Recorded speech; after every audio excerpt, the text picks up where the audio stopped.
Hello, this is Václav and I'm going to show you everything about the drum Kastle. We'll go feature by feature and I'll try to explain everything there is to know about it. So the Kastle is a drum machine that doesn't have any buttons or a programmable step sequencer per se, but it is really about exploration. So you can discover rhythms, you can discover some textures, and you don't really need to know a lot. But if you do know, it might lead you maybe into some interesting paths. So I'm also going to show you a little bit of the tips what to do. So when you look at the Kastle, it has a bunch of knobs and bunch of patch points. So when we're talking about the patch points, there are two types. There are outputs. So these are the ones that have the golden outline, and the other ones are inputs. So most of the time it makes sense to connect outputs to the inputs. And and then there are these knobs that control the sound, and then these control their modulation, and this knob is the tempo that sets the tempo of the pattern generator, so to say.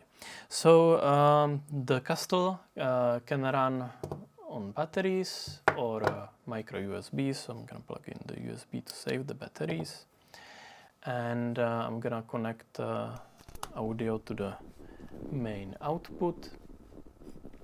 And now it doesn't do a lot of sound unless I move the drum knob. We'll get to very shortly into why that is. So to make it start doing some sound, you basically need to connect some cables. So the thing that makes the most sense to connect into one of those inputs are those three outputs from the pattern or clock generator. So there is the pattern output, there is the LFO, which is a triangle wave, and then there is the clock output, which is a square wave. So I'm gonna take the clock and connect it to the trigger input.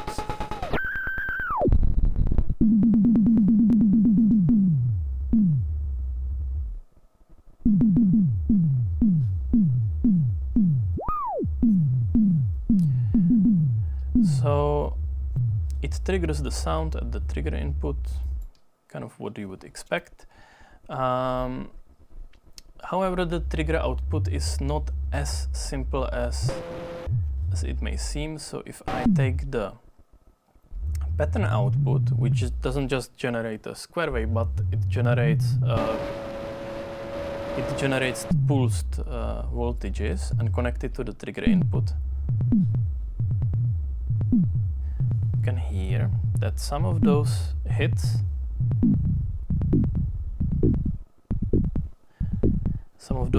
are going to be accented. So when we look at the drawing I have here, let's say this is the signal from the pattern output. So it generates those stepped voltages, and there are 16 steps altogether. So it makes sort of like a repeating pattern. At the trigger input, there are three sort of like level zones recognized. 1, 2, 3. So when the signal is transitioning from zone 1 to 3, it's going to trigger an envelope. It's going to trigger the sound at higher level than if I'm going to transition from zone 1 to 2. That would create lower level of the envelope. And the same happens when I transition from zone 3 to 1. It's going to trigger the envelope with high amplitude. But if I'm going to transition in the neighboring zones 1 to 2 or 3 to 2, it's going to trigger the envelope at lower amplitude. So this is what's happening. So the trigger input is sort of like a dynamic, and it kind of expects you to connect some sort of stepped signal or varying voltage in there. If you don't, if you just connect a simple clock, just gonna keep triggering. You're just gonna keep triggering at the same level. So now that we're getting the sound, let's talk a little bit about the 3 sound parameters. They are drum, pitch, and the decay. The drum is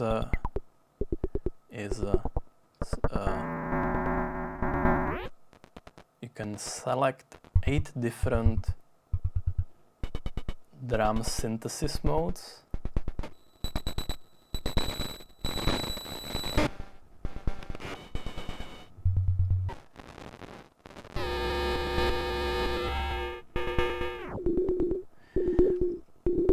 And the decay controls the decay, how long the sound is. However, the decay is the shortest if you are in the middle.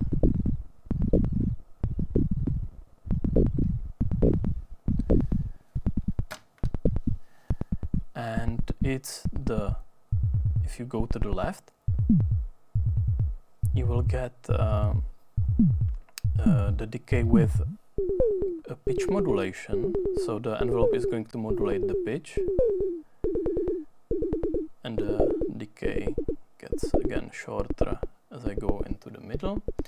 And if I turn the decay to the right, it's gonna make the sound longer without affecting the pitch.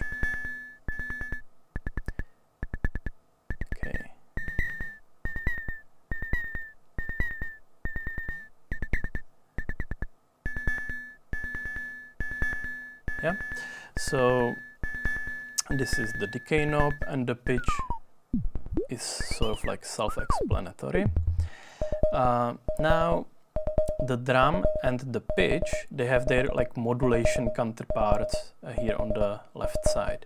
So if I plug something into their modulation inputs, which is this socket with the arrow pointing toward the knob, so I'll take the pattern and connect it to the pitch input.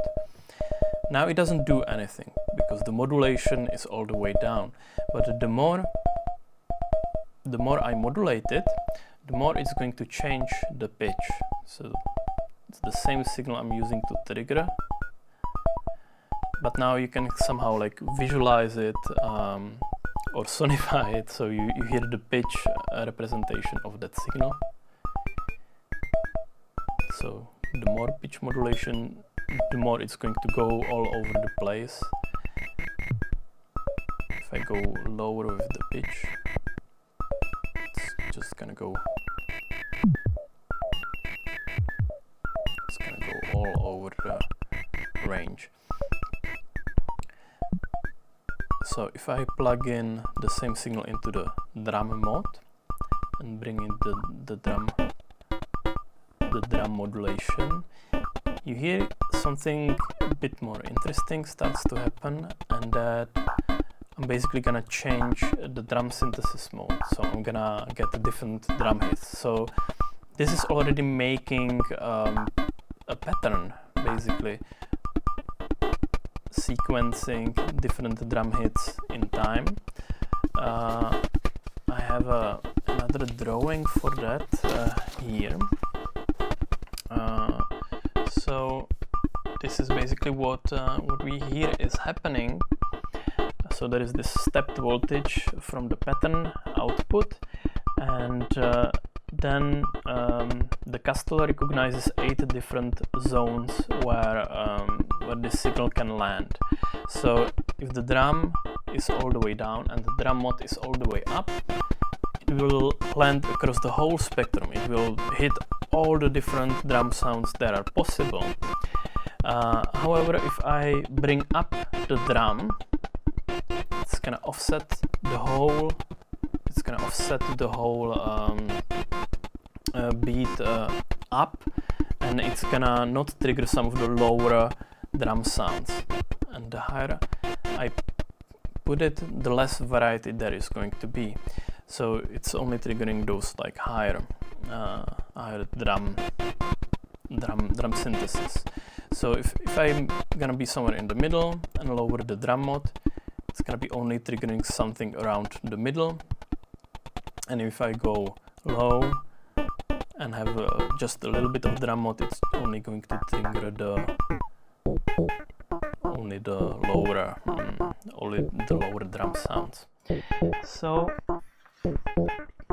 and there is one more drawing I have here, and that is concerning the drum modulation input. And I think that input is quite interesting because the envelope, if I disconnect now the pattern from the trigger input, you keep hearing sounds, and that's because modulating this input also triggers the envelope.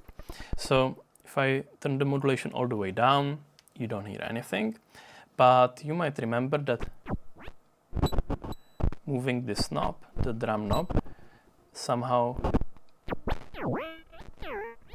makes some sounds.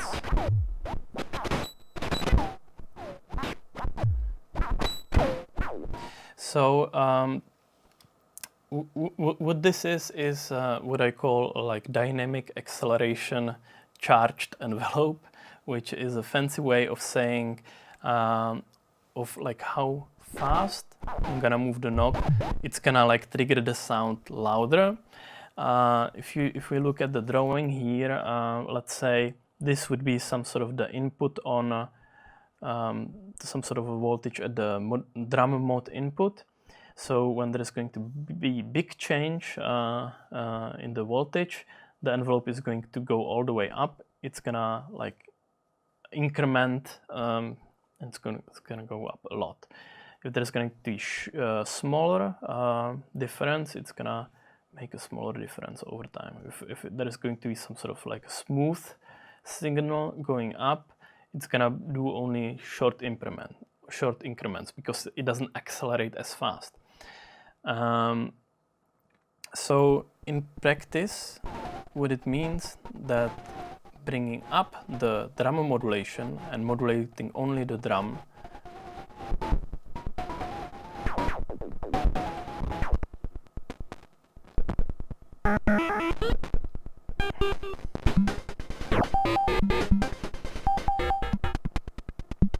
it's going to trigger it louder the more I open the drum mod. It's going to do it much quieter when I turn it down.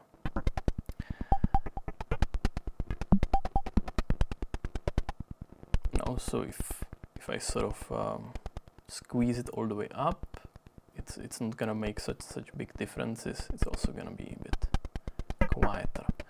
So the envelope is like very dynamic and also is reacting to this.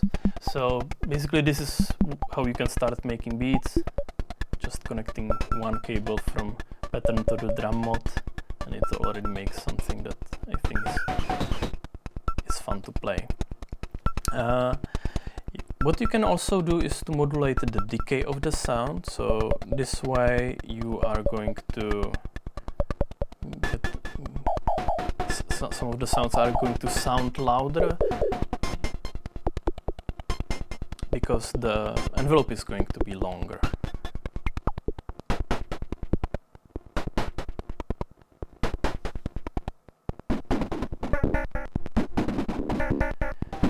So the decay knob, it doesn't have like a modulation amount knob, so those signals just like combine somehow.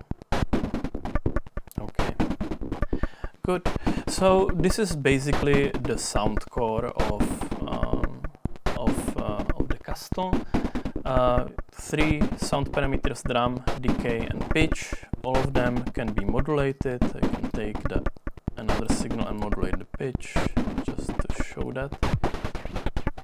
It has the trigger input that could be like just used to trigger the sound and not modulate anything.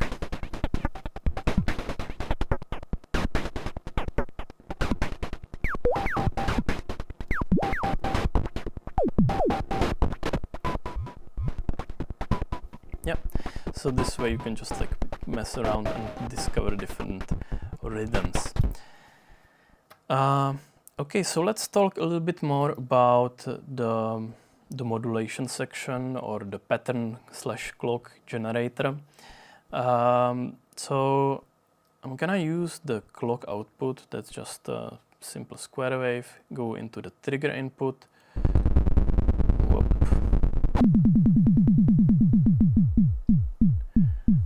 Yeah, nice GABA beat. I can take the same signal and modulate the drum. So now basically it's gonna make like the kick, which is like all knobs all the way down. And with the drum mod, I can basically select the different like counterpart, the snare drum or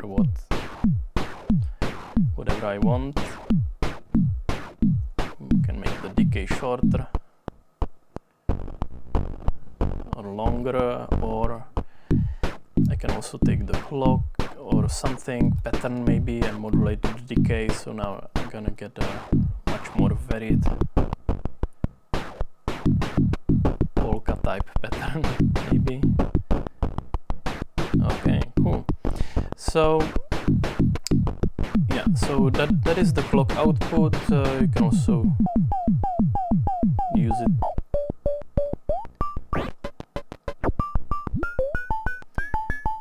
it to modulate the pitch. So it's basically gonna do only 2 different pitches. So if you want to have 2 altering tones, you can totally do that.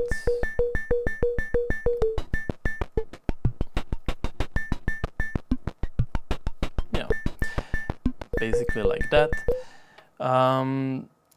The LFO, just connect the pattern to the trigger input, so we have some sort of pattern going on. The LFO is just a triangle wave. I'm gonna use it to modulate the pitch. So you hear the pitch modulation, so it just becomes all like wobbly. However, the triangle LFO could be also fun to plug into the trigger input. So you remember that transitioning between those zones on the trigger input would basically trigger the sound with lower intensity. So now I hear a little bit of an irregular pattern, and I can also use the pattern to trigger the or modulate the drum mod that also triggers the envelope.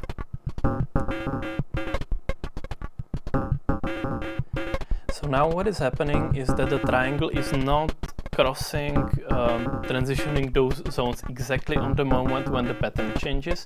So it makes these sort of like offbeat, like shuffled triggers that I think are really nice. I can make the decay super short. Yeah, I like that. Cool. So you can use the triangle wave to modulate again pretty much anything. Now the tempo knob, we're talking about it. We haven't been really talking about it, but it's kind of self-explanatory. So it sets the tempo of the pattern, the triangle wave, and the clock. They are all somehow synchronized to each other. So, but here on the other side, I have tempo modulation. So this knob is really interesting because you can modulate the speed of what is happening. So if I take a cable and take the pattern and go into the tempo modulation and bring up the tempo modulation,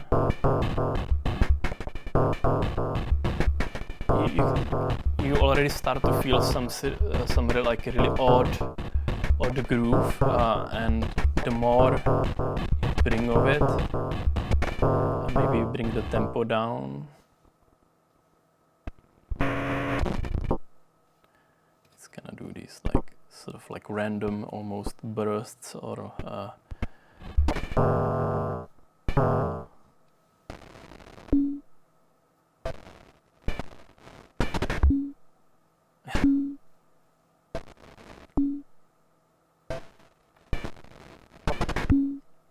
just gonna do some free jazz for you.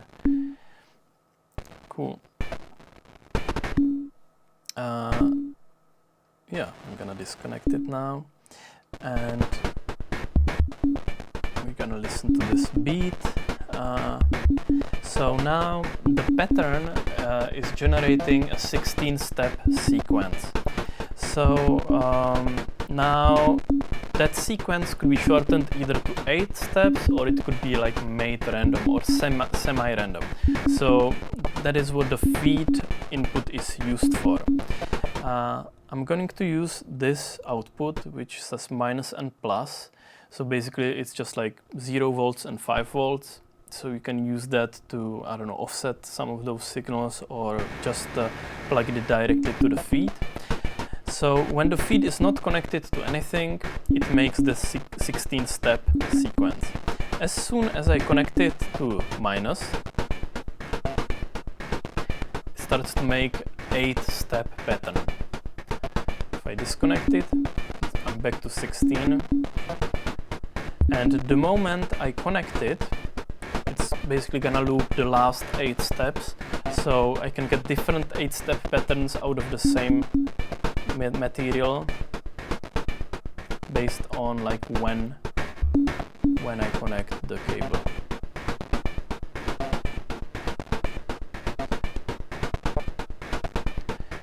Cool.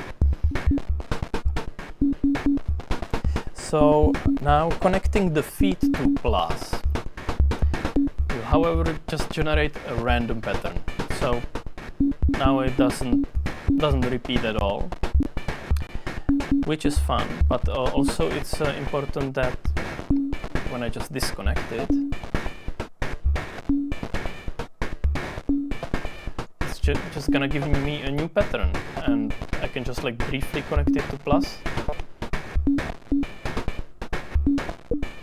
it's gonna be a new pattern each time I do that. Another thing you should try is to connect the feed to the pattern generator. So now it's gonna generate a random step only when the voltage is above certain value, when the pattern voltage is high. So this way you can hear that the pattern has sort of like identity, which is slowly evolving into something else.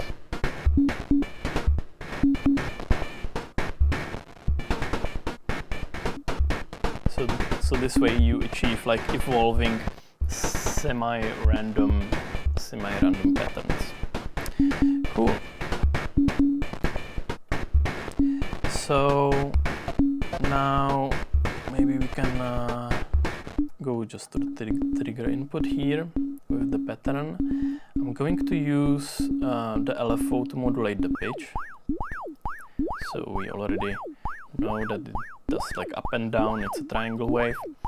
But now let's talk about the clock input. The clock input basically sort of like resets the whole section, which means it also resets the triangle.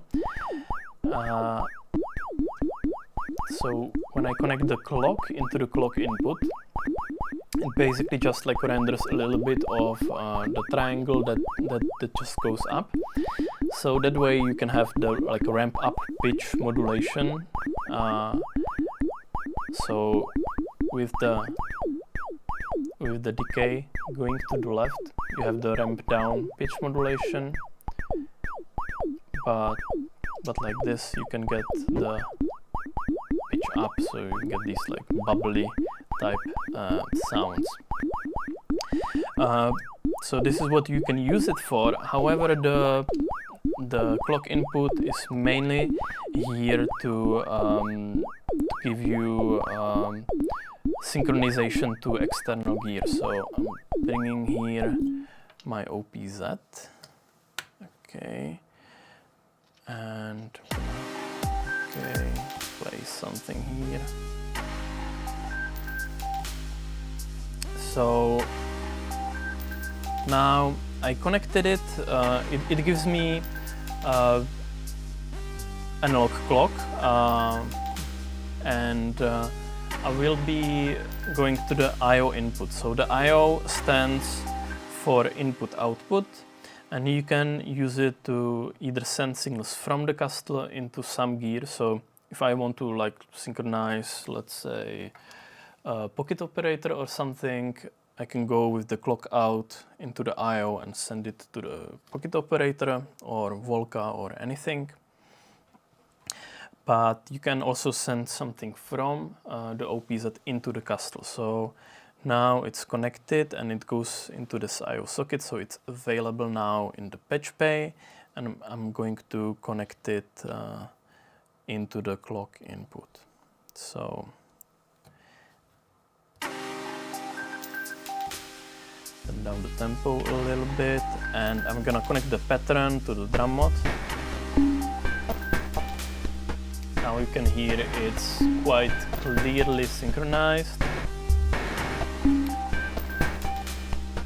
So now there are basically like two sort of modes how you can synchronize. So one is that you turn down the tempo. So now the clock coming in is faster than the clock generated with the Kastle. So it just like basically directly triggers the pattern generator. And if I would use the LFO output, which is just a triangle, to modulate the pitch, you would hear it's like the slow modulation going sort of independent of the clock. However, if I go faster with the tempo, and now I just managed to hit the sweet spot.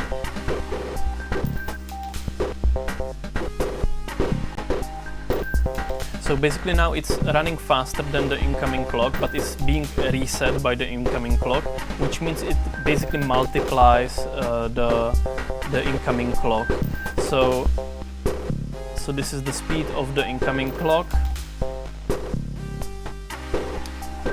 but with going up the tempo I can get some sort of like integer multiples of that clock. So I can basically get this like double time triggered pattern, which is nice. I can probably get also like faster, but the higher you go, you can also get some multiples of 5 and 6. So it's a little bit more difficult, but somewhere around midway you should somehow be able to even multiply the clock. So that is very useful if you are maybe synchronized to something that doesn't give such a fast clock, like maybe the pocket operator or a Volca. You can like just turn up the tempo and it's probably going to be able to synchronize to it and even make the pattern a little bit faster. Yeah, so that was about the modulation section. So 3 outputs: clock, LFO, pattern, and clock input and feed to control the pattern, and tempo modulation to get some irregular patterns. And now maybe let's talk a little bit about the I/O socket. So we've used it to synchronize. However, you can also use it. I'm just going to connect the audio cable here. So you can also use that socket to listen to the sound.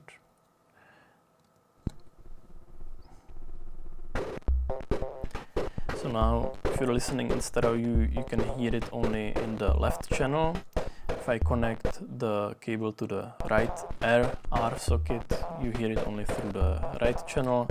If I connect both, you hear it in the middle. So that's cool. What you can do is now let's have a look, because there is one output we haven't talked about, and it's called noises. And the noises output is a sort of a version of the drums output, but it's less tonal. It doesn't like really do the kicks. It doesn't do like these tonal modulations. So now I connect the drums to to the right and the noises to the left. So now you hear quite a radical stereo.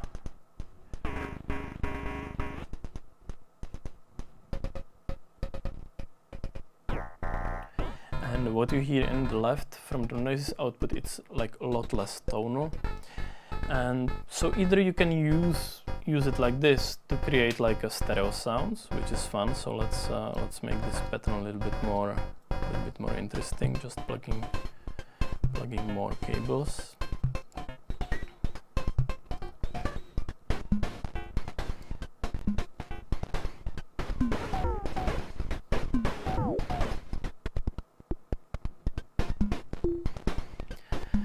So get this like nice stereo image, or you can also use it to have like two different sounds. Each one could be feeding into something else.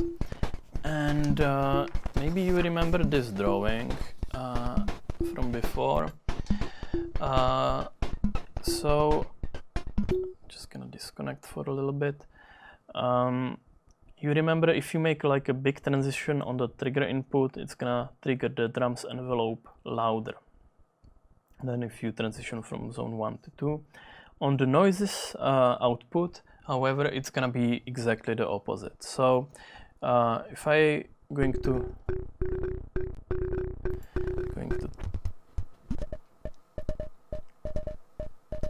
trigger it with the pattern,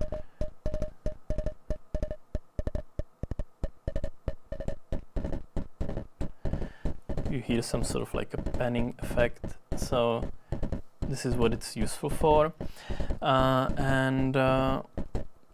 Let's listen now only to the noises output and modulate the drum mode with the pattern. So now it doesn't trigger at all. So it only triggers at the drums output if I modulate the drum mode, but not at the noises. However, the noises trigger when you modulate the pitch input.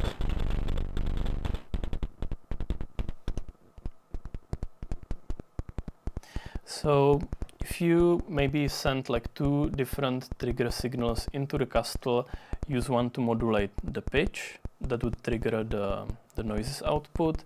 If you would send a second signal, maybe I'll just use the LFO. So now they are triggered pretty much independently.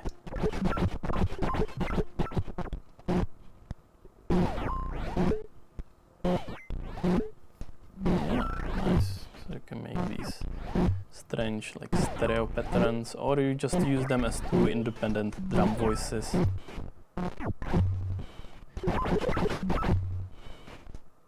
you can make that type of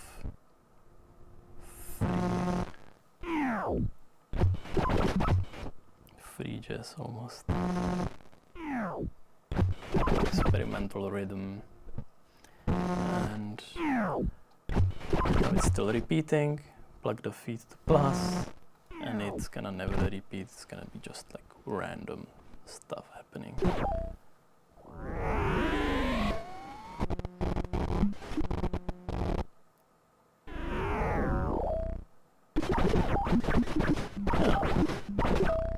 Okay. Nice. So I think this is everything there was to say about the Kastle. However, what I really like to do is just like connect things and not think about it too much, because sometimes the connections you make without thinking could result into something interesting. And this instrument is not about like really designing rhythms. It's not that type of drum machine, but it's a drum machine that gives you suggestions. It just gives you rhythms that maybe you wouldn't be able to come up otherwise. So experiment, just connect inputs to outputs, outputs to inputs. You can even connect inputs together or outputs together. Nothing can break. Just experiment and most importantly, have fun. And this was Václav talking to you from Noise Kitchen, our store in Prague. And yeah, have a nice day.